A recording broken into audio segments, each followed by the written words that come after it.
Welcome, everybody, to another episode of Need Some Introduction. I'm your host, Victor, and on this podcast, we're normally going week to week, watching at least one, sometimes more than one, popular TV series and providing some context along the way and some recommendations and reviews. On today's episode, we'll be discussing The Pitt and Drops of God, the most recent episodes of both. Check the show notes so you know where to jump for your particular topic of interest. Just some quick show notes. On the podcast, of course, we continue to discuss industry, Darren and I. A new contributor, Alan, is rewatching all of Christopher Nolan's films in anticipation of the Odyssey, this big blockbuster coming this summer. And we hope to get through his full filmography by the time we get to that release in July. If you are a fan of industry, HBO has released the most recent episode early because of the Super Bowl.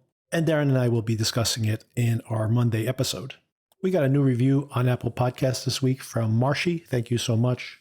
Complimenting me on the analysis I do for the episode. And I do try to bring a little context, my own personal perspective, and maybe a little bit more to help you appreciate what we are discussing here in the show, whether it be industry in that particular case. But of course, here in the pit, talking about medicine, bringing my wife on, who has a lot of experience working in a trauma center, and providing some additional context to the cases we see here week to week. So I do hope you enjoy that conversation. I'm very much enjoying these conversations with her, learning a little bit more about her day-to-day and, of course, these complexities of these medical cases. And, of course, the reality of at least maybe not the workflow of these doctors, but at least the actual cases that they're dealing with. So, of course, we appreciate all your feedback. Write a review on Apple Podcasts. Send us an email, needssomeintroduction@gmail.com. Post a comment on any of our episodes on Spotify, I should say, or on YouTube. Do appreciate all your feedback and love to hear from all of you. All right, let's get into the episode. Stay warm. Enjoy the conversation. All right, Kimmy. So as usual, let's begin with Drops of God. Pretty eventful episode, but pretty clean recap. We have arrived at Georgia, where wine originated, according to the history here, if this is true or not. Pretty fascinating to see these clay pots that they age the wine in. Actually, I've seen these clay pots when we're in Portugal. I never realized that they were used for winemaking. I don't know if they still are being used for winemaking there in Portugal or not, but interesting nonetheless, or if it's just decorative. And of course, the reveal here, a couple things. They have solved this problem, this impossible thing that Leger supposedly sent them on this wild goose chase to see if you can solve this mystery, you'd be better than I am. But I'm starting to think that this ties into the family history yet again. First of all, this brother and sister, very thematically appropriate that they are at each other's throats, just like a year earlier, this other brother and sister were, and maybe still are, Essay and Camille, and fighting over this land property. It's funny, speaking of Portugal, think about my family and all the drama related to inheriting lands. But a year ago, my father died. Seems like a very big coincidence that Camille and her brother were brought together a year earlier from their father's death. And the idea that this thief showed up and stole her wine, this pompous fresh man showed up and stole his wine, very much sounds like Leger. The idea of Leger saying, like, if you can find out who made this wine, you'll be better than me. Sounds like Leger knew full well who made this wine. And this may yet again be, Leger from the grave trying to manipulate his kids. That is a good theory about him knowing all this, because he was very calculated in planning out these challenges for his children. So you might be right about that.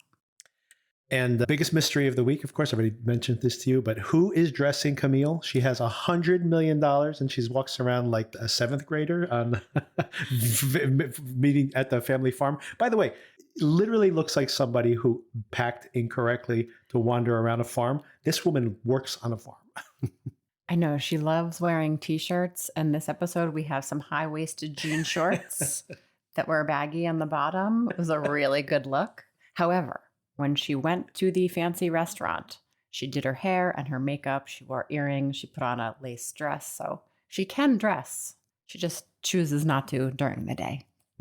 She knows how to dress for going out to drink wine in a public setting. That's basically what she's brought clothing for, apparently. And how much do you think, what are they setting up here? Tomas, again, totally sidelined, but some contest that's taking place at the Leger.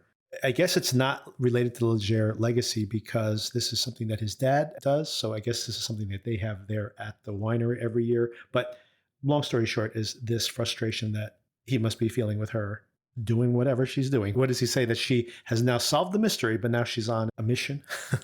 Yeah, they have solved the mystery, but now she wants to pursue the ownership of the vineyard because she now sympathizes with this woman whose brother wants to sell off the family legacy. So, more sibling rivalry between that family, and she's intervening there. And yes, she does not clearly care too much about whatever competition is happening at the Tomas vineyard because she's more interested in this one. It is interesting that, I mean, as soon as I saw this, I'm like, well, the easy solution, of course, is she just offers to buy it from this guy. This guy seems to be very savvy and obviously has his own agenda into why he does not want to share the proceeds or give the proceeds or anything with his sister. So very curious to know what the bad blood is between them, because it seems pretty extreme that you would just like, if you really don't want to have communication with your sibling, if it's that toxic, then take the money and run. Be like, thank you very much. I got way more for this than I expected. But of course, there's some personal animosity there. Yes, and he does not want to sell this land and vineyard to Camille, and she offers him more than what this other gentleman is offering to pay. So there's obviously something more than money driving his decisions. And he hates his sister. And hopefully in the next episode, we'll find out why. Yeah, hopefully soon. I mean, we're halfway through the season, so we're closing in on the end game here. But very curious to see. I like that final moment where she's like, "Oh, he's a pig-headed." She hasn't met a Leger yet, apparently, unless he is a Leger. Oh my God! You think? Can you imagine? That would be too on the nose, like another brother and sister that he left behind and whatever. No, they don't look anything like Issei. Like Issei. Well, maybe the mom's different, possibly. Camille doesn't look like Issei either. Speaking of Issei, of course, he's afraid of the dark, we find out. But it's more than that. He has some kind of trauma. And it's interesting there when they talk about that he said that something in the wine has awakened some memory in him and that he's always angry. And that this Georgian winemaker, she tells him that actually you're not angry, you're actually sad. And of course, we cut immediately from that to mom again back in Japan and having this conversation with the father. And I think this is all going to be that this wound that he is trying to work through is like this original sin, this thing that his mom has been hiding for her whole entire life and how he's still suffering from it. Yeah, so we'll see how that resolves itself. Definitely going to, I mean, I think part of like just the mechanics of getting the dad back to Japan is to have Issei come to this revelation and eventually reunite with the mom. The highlight of this episode, of course, as often is the case with this show, is just seeing this incredible Georgian monastery, just absolutely beautiful. Oh, I agree. The scenery in that old monastery was just amazing. And just the underground, like the pathway that leads to the monastery, and just like when they walk through that door, like the filmmakers obviously know how to accentuate all this, but like walking in to that crypt basically, and then the way the camera kind of tilts up slightly and you just see the enormity of the space and the giant pots buried in the ground. It's like so primal in a way. Yeah, it just makes me think of all the places in the world that we've never seen and how many vacations and side excursions can you plan in your life to see as much as you possibly can. So we have to figure that out, Victor. Yeah, it's just, for me, it's one of the pleasures of this show is just seeing this ancient world that you don't know anything about. You can imagine that there is, obviously there's this beautiful monastery that they're shooting at this particular case. But for all we know, this actual winery, the underground aging salon or whatever you would call it for the wine, you can imagine that back in the old days, this is simply how you made wine. So there were just like these caves underground with these giant pots of fermented wine sitting in it. And it seems so alien and exotic in a way. Yes, so like medieval and rustic. Yeah, it's pretty cool. So yeah, it's mildly entertaining. I think this show, the ambitions for this season are pretty mild, to be totally honest, but it continues to be a lot of fun to just watch it. And as I was rewatching it with you today, I'm thinking that this is basically like a soap opera at this point, but like without all the melodrama, which for me is maybe I would like anyone out there, by the way, because I know multiple people had recommended that I watch Drops of God 2 or 3 years ago when this thing was on the air and I started the podcast. And I would just ask, hey, do you have any recommendations that I haven't discussed on the show? And people would be like, drops of God, drops of God. And finally, we watched it with this second season coming along. But given what I just described there, that this is kind of like a soap opera with like these little dramas, but beautiful looking locales, and introduces you to so like an exotic, world or perspective I wasn't even familiar with, and continues to explore that. If you have other shows like this, is very much like my ASMR TV watching vibe, I think. And I'd love to have more recommendations like this. So you folks out there, it could be foreign shows, by the way.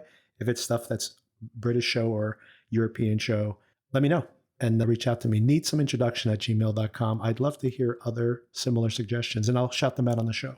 I'm glad you finally listened to your listeners to take their advice. Although I think it was your sister who ultimately convinced us to watch the show. No, actually, the straw that broke the camel's back was when we had folks over from New York and they had just watched it and they were talking about it and they got us going. No, my sister, who's been on the podcast, by the way, my sister actually, I was the one who mentioned to her, oh, you should watch this. You'll like it. And she goes, oh, describe it to me. And she's like, I have no idea what you're talking about. And then I basically got halfway through the plot. And she's like, oh, yeah, I saw all of that. It's like, which is my usual conversations with her, where she literally forgets that she's watched stuff. Obviously, it didn't leave the same impression on her that it has left on us. She loved it, apparently, but she just forgets half of what she watches. That means she must watch a lot of shows. She watches a lot of stuff. I watch a lot of stuff. She watches even more than I do, much more. Hard to imagine that is possible. Yes, people have, Ed, one of the listeners, has emailed me and been like, how do you get so much time to watch stuff? I'm like, I just have a queue going all times, not only for this show, but just my own personal queue. And every night, I don't think about like what in the olden days, like scrolling through Netflix for half an hour and not watching anything. I'm just like, what's next on the queue? I'm going to watch it. Just pound it out. That's good. You were focused. The podcast helps me do that. And me as well. I sat down and watched 2 hours of television this morning on a Saturday. Unheard of.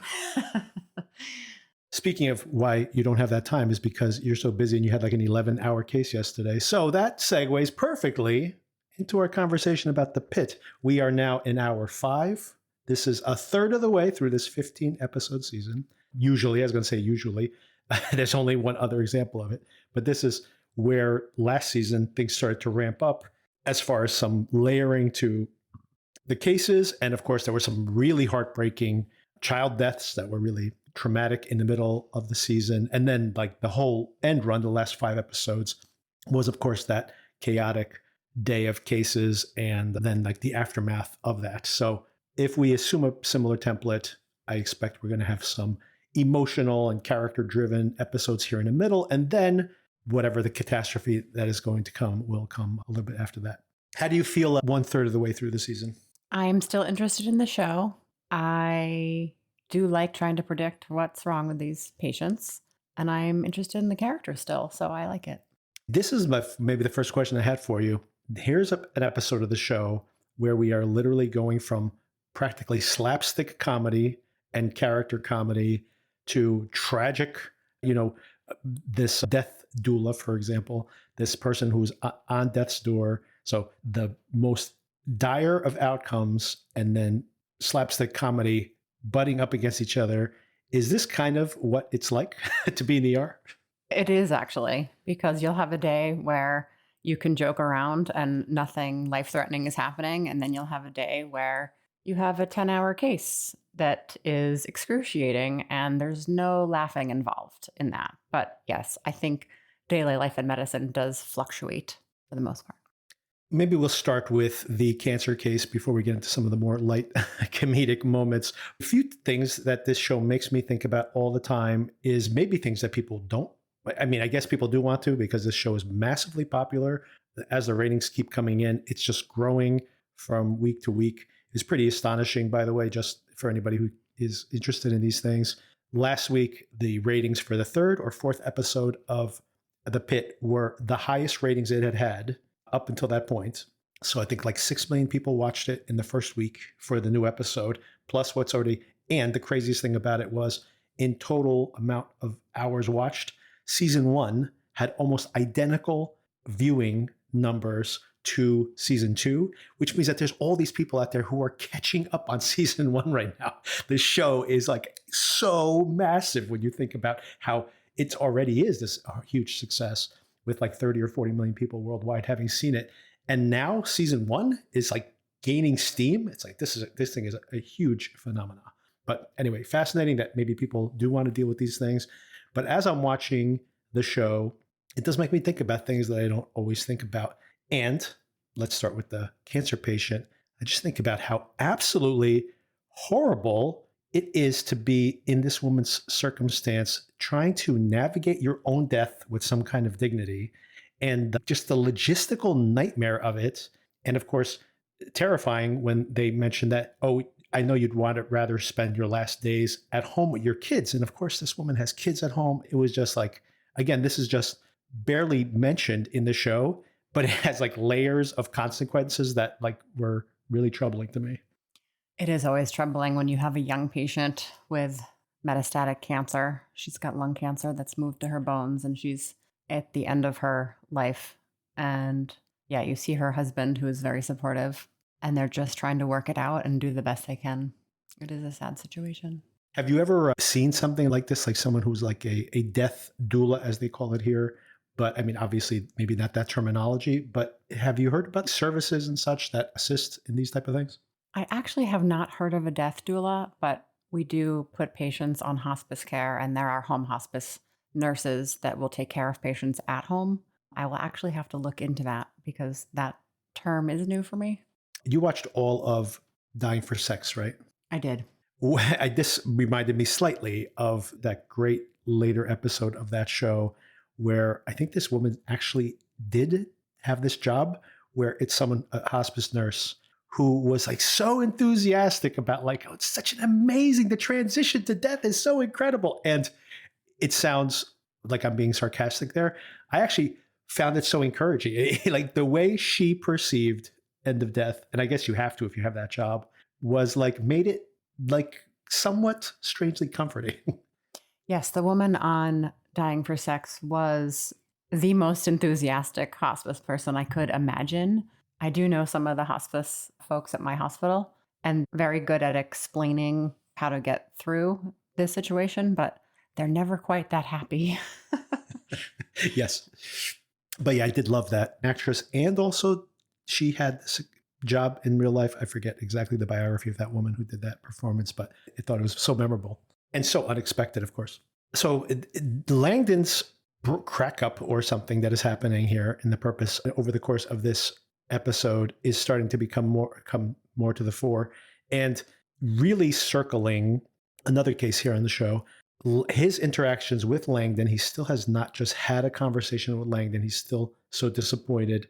Perhaps he has tried to schedule his sabbatical when Langdon was coming back, and apparently Langdon only came back a little bit early because another doctor was out that day. So maybe Robbie intentionally wanted to give himself this break from Langdon, which is interesting. It really he plays it off. Of course, we know that Robbie, from his meltdown last year, takes things a little more personally.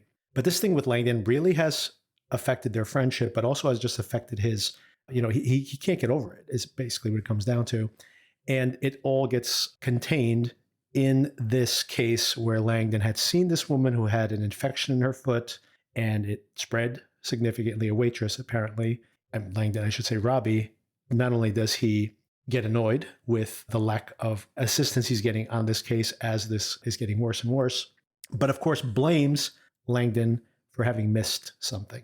So what do you think this is about? Has Langdon missed something? Is Robbie right? You actually know a little bit more of this because they seem to have two different perspectives on what's happening with her, whether she can recover from this or not.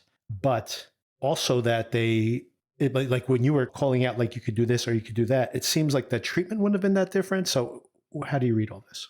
Let me go back to your first question. You were discussing the kind of rift between Langdon and Dr. Robbie. That, I think, goes back to the end of first season when Dr. Robbie is on the floor, like having a bit of a meltdown about what's going on. And he's crying in the room with the basically transient morgue that they've created.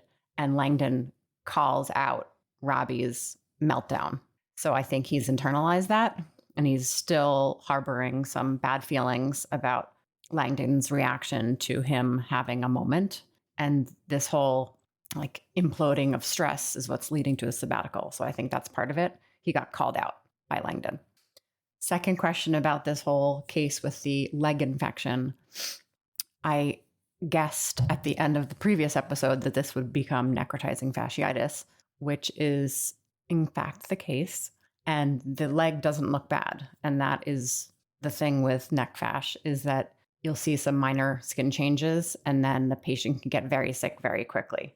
In this show, they very obviously show that her leg is red and she has an infection. In most cases of necrotizing fasciitis, the physical exam findings are very subtle, but patients will come in with low blood pressure and a very high white count. And you have to presume that it's this minor situation in the leg that's actually festering in the fascia underneath. So Dr. Robbie is clued into this right away because he has experience. I've seen it a whole bunch of times in the vascular surgery world in 12 years. But as a new resident, it could be that Dr. Langdon's never seen the manifestations of necrotizing fasciitis. And he's just like, what do you mean? She's fine. Her blood pressure is okay. We gave her all these antibiotics. It's not so bad. And Robbie's like, I don't think so, because the infection is very obviously, to their eyes, ascending up the leg. In reality, you don't see such obvious physical findings because it's a little bit more subtle. But I do love what Dr. Robbie did in that episode. He calls surgery and he's paging them over and over because he knows full well, like, this leg needs to be opened to drain the infection before it kills her. And the surgical resident shows up and he's like, listen, I was a medical student 2 weeks ago, which is a good point because we are now on July 3rd, right? So all the new residents start on July 1st. And we always make jokes in the hospital like, oh God, it's July 1st. Let's pray for all the patients because all of the new interns are now working. So they're no longer students. Now they're doctors and everyone's, on high alert. So the surgical resident's like, I don't know what to do. And he says, you got to call an adult in here, right? Something like that. Yes. And Robbie takes it into his own hands and does the incision right there, which could potentially have saved that woman's life. Well, that's also when Garcia was like, well, we need to see a CT scan. And of course, this thing has been spreading really fast. All surgeons like to have CT scans, but in this case, they could have maybe gotten a CAT scan when she first got there or not, because she seems to have progressed pretty quickly. This is only 1 hour, right, in the episode. So between when she shows up and the end of the episode, she's nearly dying. So not too much time for a CAT scan. I agree with Dr. Robbie. You just gotta open that thing. Well, this patient showed up in episode 1, I think, and then went back to work. And then, of course, they drew a marker line around the area and said if it gets significantly larger than this, and it was much, she came back and it's like crawling up her ankle, past her ankle. And then they give her IV antibiotics, but it's still moving. And then, we start seeing the bolus. Yeah. Bulla. It's just like that big blister that forms on her leg. Delicious looking. I know. And exactly what you see when you open up a leg that has necrotizing fasciitis is the dishwater drainage. So that's an actual term. Dirty dishwater. Yummy. I like that the surgeon is like, oh, I think I'm going to be sick. It's like, buddy, this is going to be your job. So you better get used to it. He's going to see a lot worse than that. Interesting. How does this thing happen? Like, this is another thing that, I don't think about all the time, but you hear about necrotizing fasciitis every once in a while. And then you think to yourself, like, how do you just suddenly have your immune system overreacting? How does this happen? I mean, you can more often see it in diabetics who are immunosuppressed. In most cases that I've seen, it's patients that are diabetic, but not necessarily, because I had a 33-year-old woman who almost died of a certain type of bacteria that became systemic. It was not from a soft tissue infection, but it was group A strep. So group A strep is one of those bugs that can cause serious harm if it's not treated right away. And it can start off from like a very minor wound. At first, they thought this was MRSA, right? So that's another skin infection, right? It is. MRSA is just a type of staph bacteria. But Robbie gives the patient vancomycin, which is the treatment for MRSA. He gave that as her first antibiotic when she got there. And then he added some broad spectrum antibiotics. So, I mean, if at this moment when he's cut her open and let the dirty dishwater out, is the leg salvageable? Like, what's the next step? You don't know yet because she's now septic on Levofed for her blood pressure. And you can see on camera that her leg looks really bad going up to the thigh. So they may have to open up her entire leg, if not do an amputation, if they can't get the infection under control. This whole lady losing her leg is pretty scary. We had one patient who came in the middle of the night with necrotizing fasciitis. And the surgeon that was on call for my group went in at like 2:00 in the morning and had to do an amputation and also opened up the upper leg. And this guy ended up with a very high above knee amputation from neck fasc. This lady might lose her whole entire leg, possibly. The patient I'm referring to actually did succumb to his infection, did not survive. Oh, unfortunate. Bad news. So can our listeners do anything to protect themselves from this other than not get diabetes or treat their diabetes, I should say? Treat your diabetes. And yeah, if you don't feel good, just go to the hospital, no matter what it is. No, no matter what. Yeah, there you go. That's why our healthcare my costs toe hurts. I have necrotizing fasciitis. Anything could be necrotizing fasciitis. That's the lesson of the day, everybody. Not the lesson. All right. On much lighter notes there with this poor woman losing her entire leg and our cancer patient, there's a lot of comedy in this week's episode. We have the poop impaction. Oh, God. Yeah. An ER provider's worst nightmare, doing a manual disimpaction. I have done those before, and I hope to never do it again. Ogilvy, is that the guy's name? He has had a rough, and by the way, he's being mentored by, no, well, yes, but. Dr. Al? No, mentor. Huckleberry.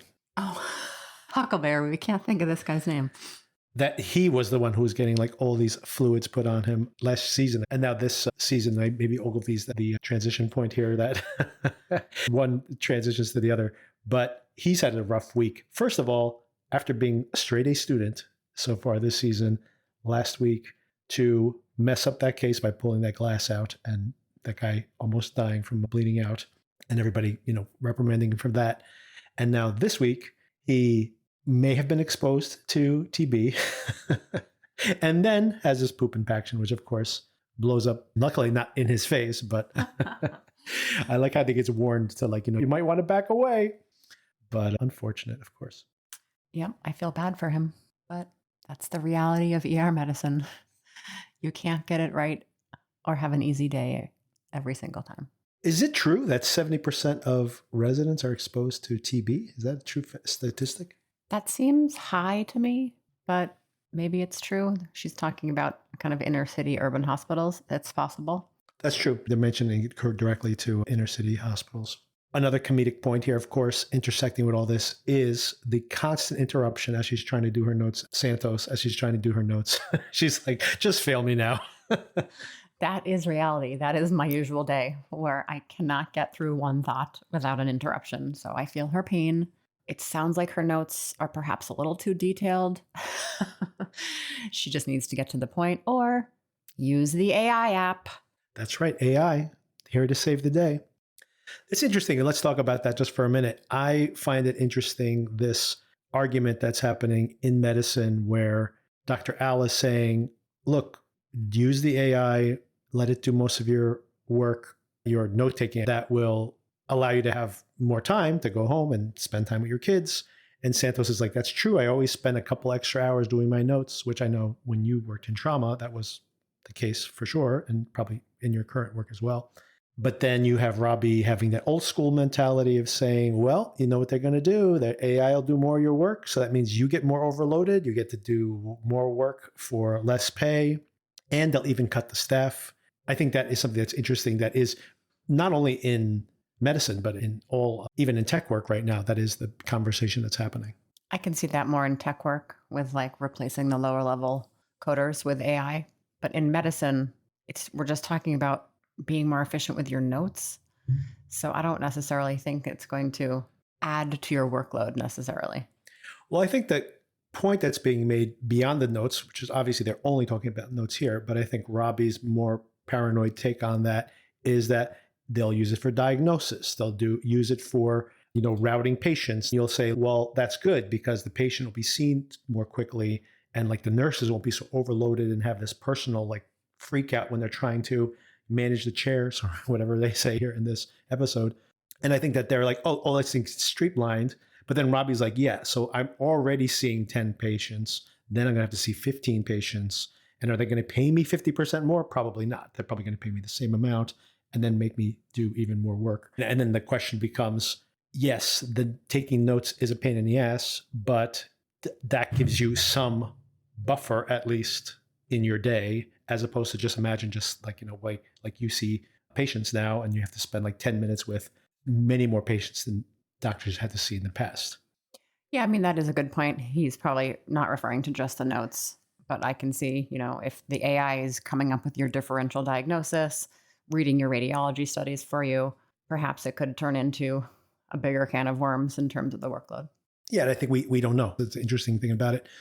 I'm going to correlate it to something I just heard this week on the Wall Street Journal podcast, which was really fascinating. They were doing a story about vibe coding, and they wanted to have their conversation as a messenger app, and you can make it look like an iPhone messenger app and then switch to AOL and go to all these different, and they basically just vibe coded that itself. So their whole entire conversation, they recorded it. They told the AI, make this look like this. They have no programming experience at all. And the AI, Claude Code, wrote the entire thing.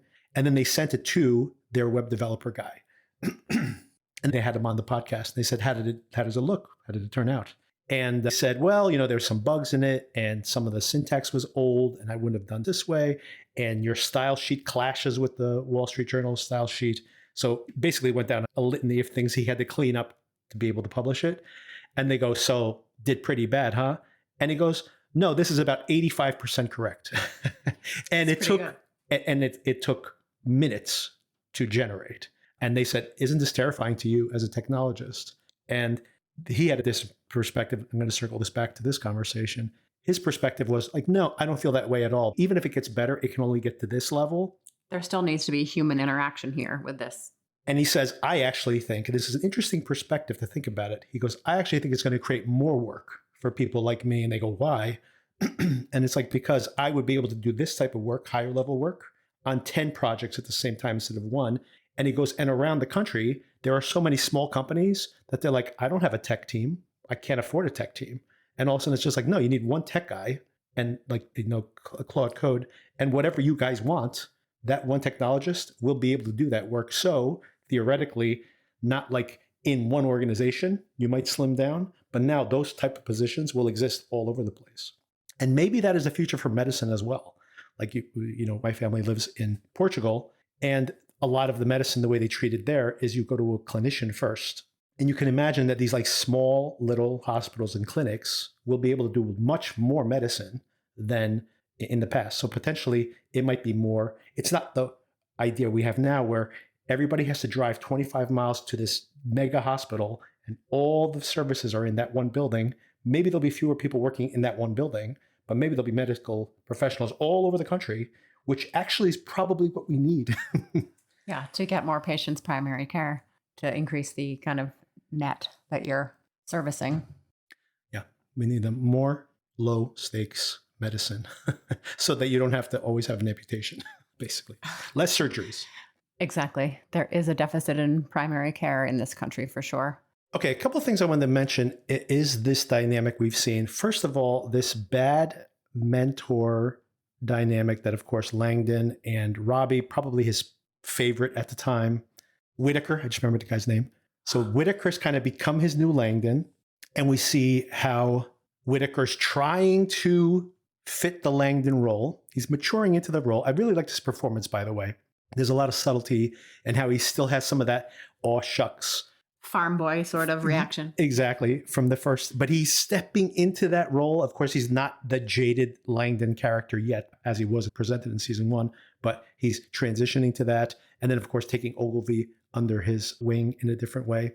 But how does this work in medicine? Do you see this dynamic in medicine where you have like a favorite that you're trying to mentor? And is that an expectation in medicine?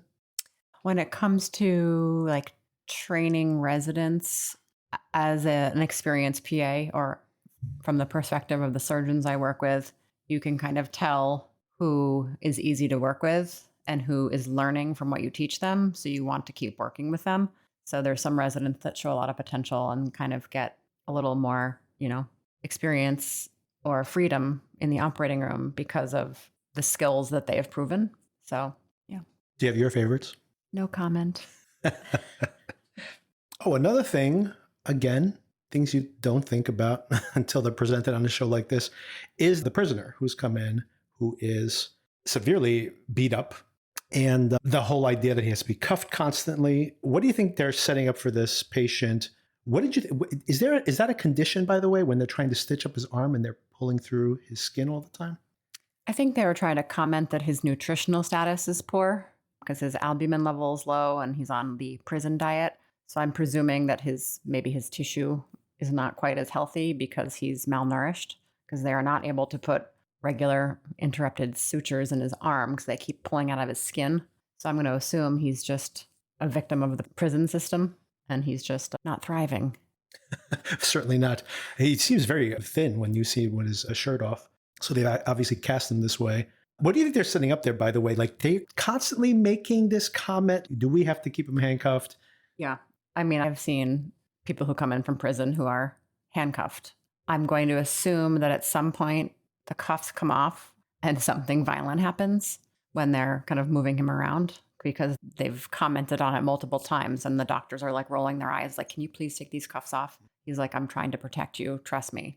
So I think that's potentially what they're alluding to.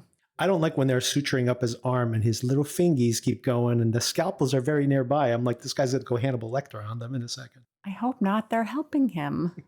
He's checking his fingies. I don't like that. I don't like it at all.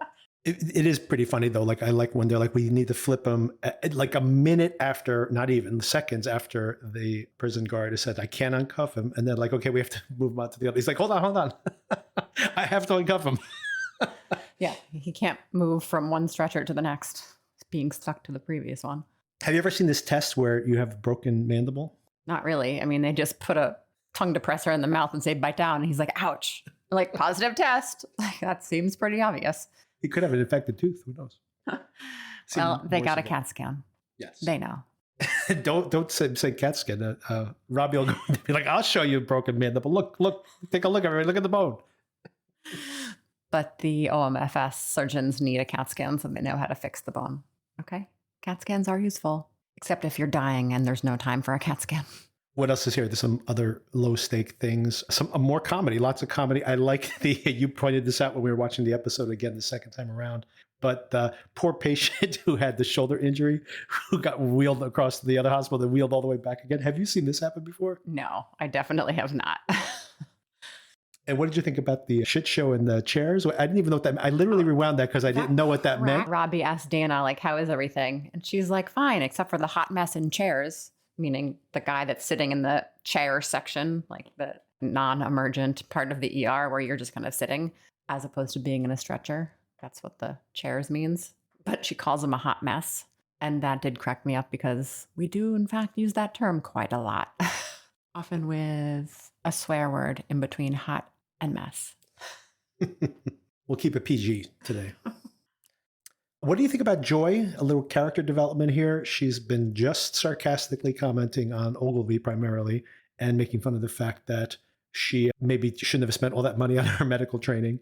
But we find out here she has the idea of saving this diabetic father some money. What is this? Do you know what this thing is called? Well, they were originally going to send him to the ICU on an insulin drip, but ICU care is exponentially more expensive than care on the regular floor. So she says, well, why can't we just do something to get him out of the ICU? And they're like, oh, yeah, we can just do sub-Q insulin every 4 hours as opposed to putting him on a drip, and he doesn't require ICU care. So that drastically reduces his hospital expenses. So they used an acronym that I wasn't familiar with in terms of the program, like the discount situation that they offer where the hospital patient pays 60% and the hospital covers the other 40. So it makes it easier for him to afford, although it's still going to be something like $20,000 for a potential 5-day hospital stay, which is a lot of money. Absolutely. You think about what the average person makes, and especially lower income. But even if you work full time, I mean, $20,000 hit is a lot, obviously. But it's interesting that she brings up the fact that she's familiar with this because her grandmother was dying of cancer and did not have health insurance at the time. So they went through this whole program. And so good to see her redeemed in that way. But also interesting when you think about her cynicism of being a doctor. I do wonder if she's going to be a regular character here or if she's deciding whether she wants to do this or not, because they asked her what she learned from all this. And she's like, I learned that I don't want to be close to death. That's a job I don't. So that's unfortunately not going to be something she can avoid in this job. Yeah, ER medicine might not be the field for her. She might want to do something more elective, like derm. Dermatology, there you go. Or bones. Yes, orthopedics, although there have been some ortho disasters in my career, but most of the time we don't have to put the ortho patients on hospice like we do in vascular surgery. How about feet? Feet are gross, Victor. Well, I mean, they're relatively low risk, though. Podiatry, yes. Podiatry is a good field. Your patients generally won't die. Or a med spa. Work in a med spa. Inject Botox and fillers. Hormone therapy, that's another one that probably won't kill many patients. True. Oh, I think we should comment on what happens to Louis there at the end. Oh, yeah. I was going to keep that one as the button on the episode. Maybe we can talk about it now. And if I think of anything else, we'll circle back to it. Two things I thought were really effective there. One, of course, it's the cliffhanger. I've been waiting to see how does Louis play out. And hopefully this isn't the last time we'll see Louis. Hopefully they rescue him. Because I think what the purpose of this was in the final moments of the episode. Here's an episode, the whole thing around how Robbie is so irritated and, by the faith he's lost in Langdon and so wounded by that. They both have this affection for this character, Louis. As a matter of fact, Robbie has just taken a beer to deliver it to him as a way to keep his DTs under control. But suddenly in this moment, when they hear the alarm going off, that they have sprung into their traditional activity of cooperating on rescuing him. And I think maybe this is the beginning of rebuilding that relationship. That could be because now they've both noticed he's unconscious and his oxygen saturation is 70, and they rush to his assistance. I did predict something bad would happen to this man because he hasn't had a drink in quite some time because of the length of stay so far in the ER.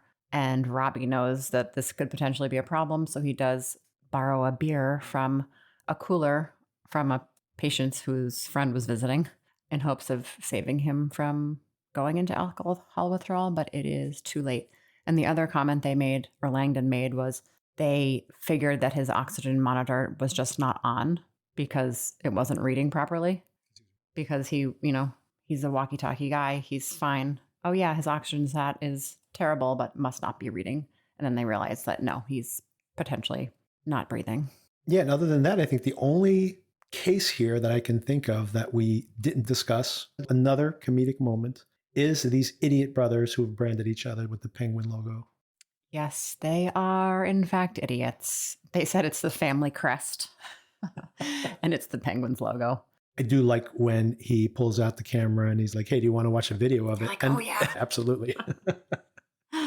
It reminds me of that moment of comedy last season where, after a pretty grim day, the one nurse, I believe she was, says, oh, you really have to come consult with me on this case, doctor. And it's the girl ran up the stairs with a fork in her hand and the fork was going through her nose.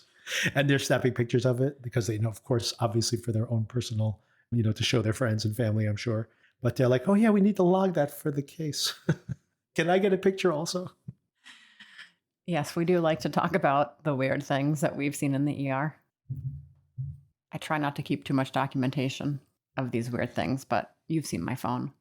Well, your phone is just full of dead feet, so. No HIPAA violation. There's no patient information attached. I've deleted it all, Victor. I'll have to delete this out of the episode.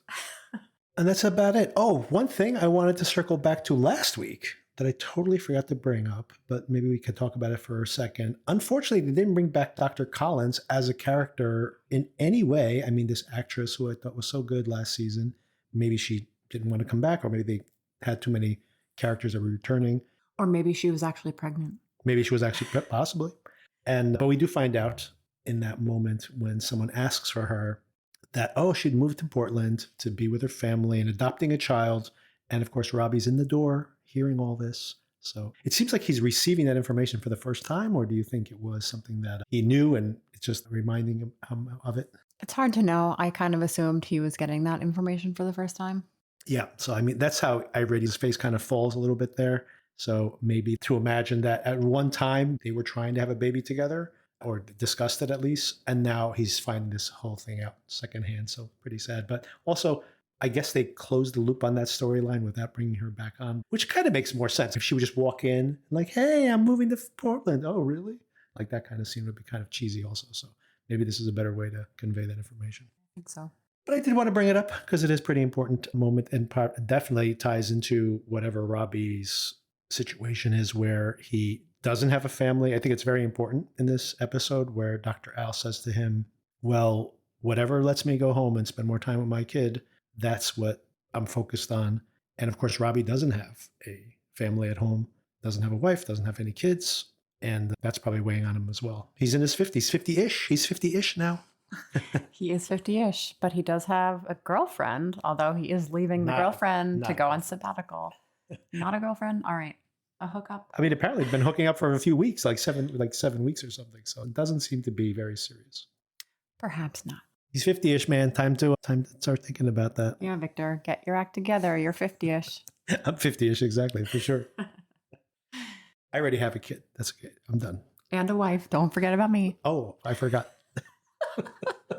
Thank you, Victor. No, of course. I never forget, especially when we're talking about it.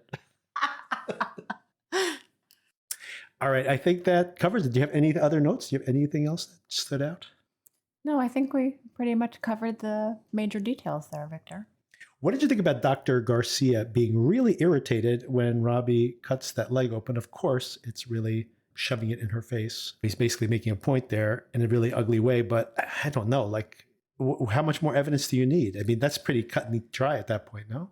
Yes. I mean, Robbie has worked up this whole case, so he's seen the rapid progression and decline in her status. So he knows, like, this is going south real quick, and then the surgeon has just popped in. So maybe she hasn't quite processed the rapid progression, but Robbie has, and he's like, nope, this is how we're treating it. So, okay, fine. He's not a surgeon, but he's just presented the patient with an incision. Here, take the rest over for me. The surgeon wasn't allowed to make that decision. That's why she's mad.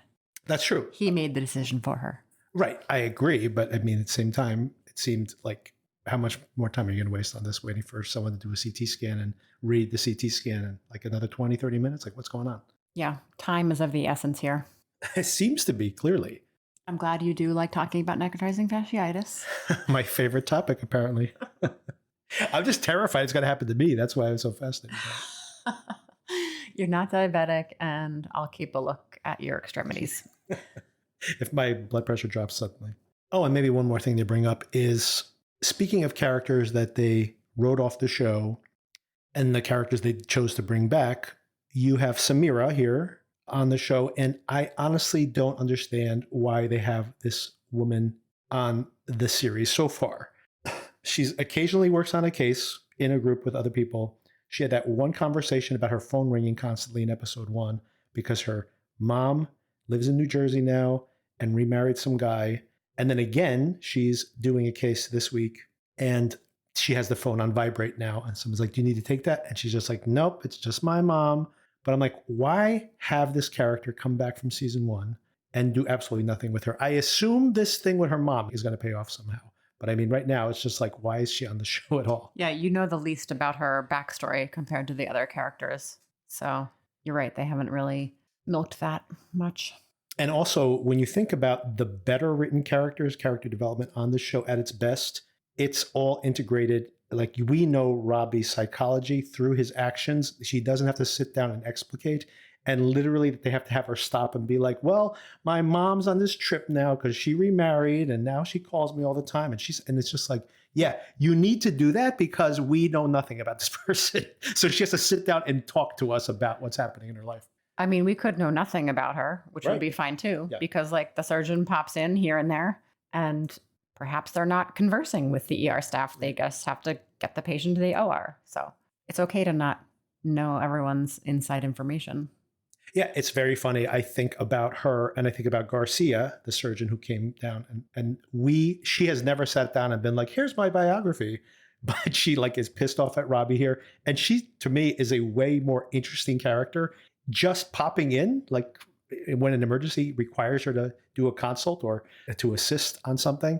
And she's more compelling than this character who supposedly we're supposed to care about her family life. And we know absolutely nothing about her. And it's not the performer. I'm saying that I think that they don't know how to use her on the show. So why is she on the show? I assume that there's going to be some payoff with this whole story with her mom, but they're like, remember the mom? It's like the baby too. Remember the baby? It's going to matter. In like the 12th episode, it's going to matter. And yeah, I'm sure all these things will come back to present themselves again. If you were going to guess right now, Louis dies or lives, what do you think? Oh, poor Louis. I think he's going to die. I think he's going to die eventually. I don't think he's going to die now. We're going to have to wait and see. I mean, they're going to have to put him on a vent and give him some more benzos for his alcohol withdrawal. So it's potential, but we don't know how long he has had an oxygen saturation of 70 or 0 or whatever it happens to be. So on the rewatch, it doesn't seem like it's beeping repeatedly because he noticed it and he had to go and reattach the thing on his finger. But it sounds, in this particular case, it seems like it just started happening recently. So it's not like it's been beeping for 10 minutes. It seems like it just started. And he's like, oh, why is it beeping again? Did you knock your monitor off? And nope, turns out he actually is. Yeah, there is some hope for him surviving, but one never knows. Yeah, it could blow up the other way, right? Like if he dies and then Robbie blames Langdon for not paying enough. Oh, God, that's going to be a mess just when they're kind of coming together to coordinate his care. Yeah, I hope it's the other, that they are coming back together here as a good team instead of... to save this poor alcoholic's life. Poor Louis. I like Louis. Everybody likes Louis. He's just like somebody, you just see him and you immediately like him. He's like a gentle soul. He just happens to have an alcohol addiction. He just loves alcohol. More than his own life. And that's how addiction works, Victor. Oh, okay. That's how that works. All right. Thank you, everybody. Thank you, Kim, for the conversation. You're welcome. And on the podcast, we will be watching all of Christopher Nolan's films. We've just watched Following, his very first film. Pretty impressive debut. $7,000 film that made millions when it came out, worldwide, that is. And surprising success. But of course, that led to Memento, which immediately became utterly iconic, massively popular, and made Christopher Nolan a household name practically. And he only went up from there. So we'll be rewatching his entire filmography leading up to Odyssey. During the Super Bowl tomorrow, we will certainly be seeing trailers for the Odyssey. The big trailer for the Odyssey is going to be one of their big premieres. A $250 million production. Anyway, so we'll be talking about all his massive films. They got more and more expensive for the most part over the course of his career. Also, talking about Industry. Anybody out there who's watching Industry, they have released, HBO that is, has released the episodes for Industry and for A Night of the Seven Realms early because of the Super Bowl. So it's available right now. So watch that. And Darren and I will be discussing that on our Monday episode. So stay tuned for all of that. And thanks again, Kim. You're welcome. One last comment from the peanut gallery over here. When I first started dating Victor, one of the first movies you made me watch was Memento. I made so many people watch that movie, including you.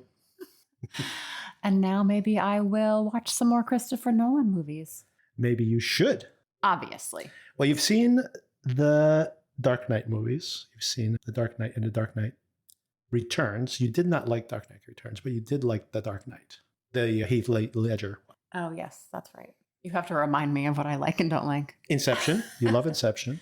Oh, yeah. Yeah, maybe we'll watch some of these together again. Sounds good. It's too cold out to do anything, so we can watch more TV and movies.